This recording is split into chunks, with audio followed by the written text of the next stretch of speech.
To Terran Jeff Kerwin, the distant planet he remembered only as a childhood dream was home. But when years of planning finally brought him back to Darkover, he found that there was no peace for him there. Not for someone with both the red hair of a Coman lord and the bastard strains of Tyranny in his blood. Hello and welcome to Liam's Lyceum. I'm your host Liam, aka Himvar.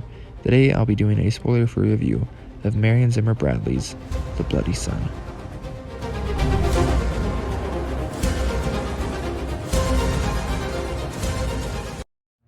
The Bloody Sun is a 1964 novel, though apparently it was rewritten and released again in 1979.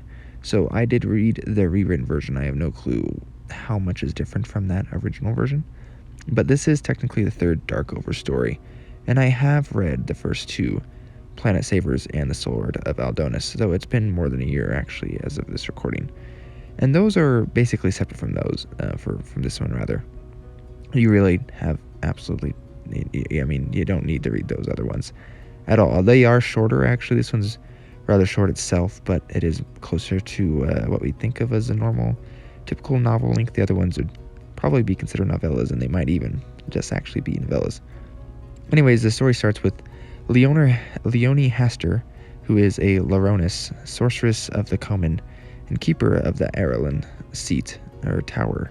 And, well, she's dead, actually. So, Darkover as a setting is a lost colony that has kind of shifted into a feudal system, but have in somewhat recent history been refound by Earth, who are called the Terrans here.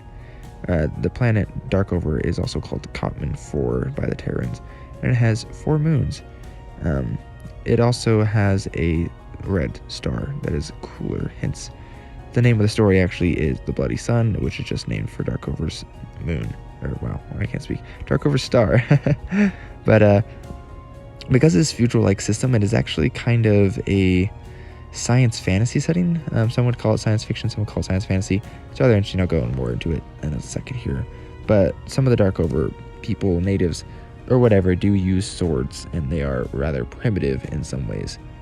Now, we do get another character at the beginning whose name is Clandori, who seems to be able to use her innate ability with Laren, which is the Darkover's psychic power, used in their science of matrices, and they think maybe she could rise to take the seat of the Arelin Tower if she was trained some, and essentially rule the planet, because the keeper at the Arelin Tower does not answer to any king or queen. Anyhow, Clandori is the daughter of a family considered renegade, though, and if she gets into power, then maybe their heretical beliefs will become more mainstream. And this is kind of important for the setup, but Clandori is not actually one of the main characters, as in we jump 40 years into the future. And we meet our main character, Jeff Kerwin. He is an orphan whose father was a Terran and his mother is unknown, but presumably from Darkover, because that is where he was born. And that's where he grew up as well. So he did go to Terra when he was about 13, and he always wanted to get back to Darkover for, whatever reason. That's just what he longs for. I would say the style of the book is very modern in language, considering it was written in the 60s or at least rewritten in the late 70s. Some people have a stigma that some stuff is, well, it's just all harder to read, but I really think it just depends on the author, of course. This is way easier to read than Tolkien, for example. And though it's not really connected to our contemporary world, it's not exactly as easy to read as, say, like Zelazny's Amber, but it's still very easy, I felt like. I also don't believe Bradley labeled herself a feminist, but many feminists like her for some reason, probably because of all the female characters she uses, which I think is a thing in Mist of Avalon too, which is her more famous series. And the Society of the Darkover is actually rather matriarchal anyhow. I think the atmosphere of the Terrans versus Darkovans is actually done very well, and the introduction to Darkover is not too fast nor too slow, and I think this is a nice way of easing you into the setting as far as like actually being the reader goes. It's strange but exciting, and our main character is somewhat suffering from amnesia, at least it seems like it. He doesn't feel like he is, but he vaguely remembers his childhood, and he seems to have some problems finding others that recognize that he did grow up on Darkover.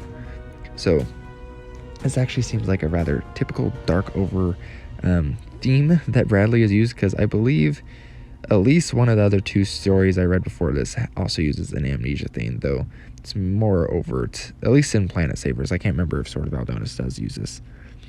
But Bradley's use of psychology is actually pretty decent, I think. The societies in this case are also rather divided. For example, Terrans are patriarchal, rational, artificial. I mean, at a basic level, while Darkover is matriarchal, intuitive, and natural.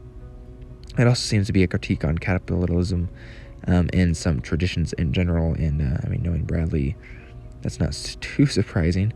I believe this book falls somewhere in the middle of the chronology, but I also believe Bradley and Deborah J. Ross, who completed several partial manuscripts, say publication order is the best way to read them, so hence why I'm reading this one. But I'm also doing a review because I don't think it matters that much if you read this one first.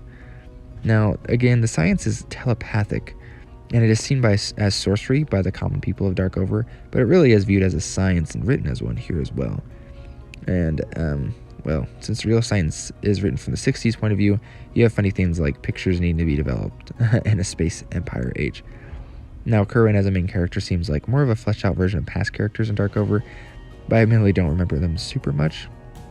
He does have a foil in the character of Oster, and I think Kerwin is a great character for readers to learn about the world through and feel somewhat sympathetic with. I think their strong ideas of breaking tradition here is pretty interesting. Also, there's a good use of well-played irony. And then our character Jeff is actually kind of typical in some ways. He's not like, I don't know, maybe it would have been easier for readers to get into in the 60s or something, but he's rather prideful.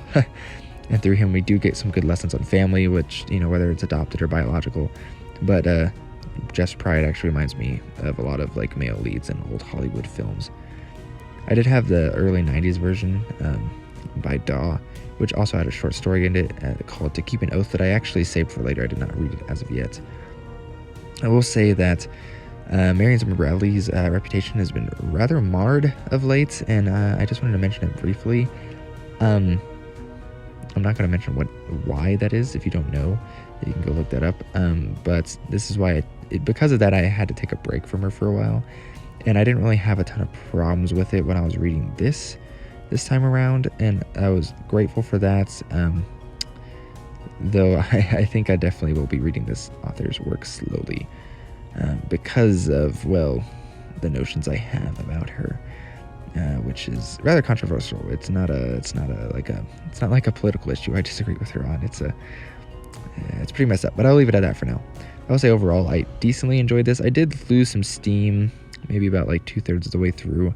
Just wasn't feeling it as much. The story is kind of a love story, but it's mostly about Kerwin belonging. And so if you want a story about belonging and discovering stuff and every other thing I already talked about, then this may be the book for you. And I imagine a lot of you probably haven't even heard of Darkover, so.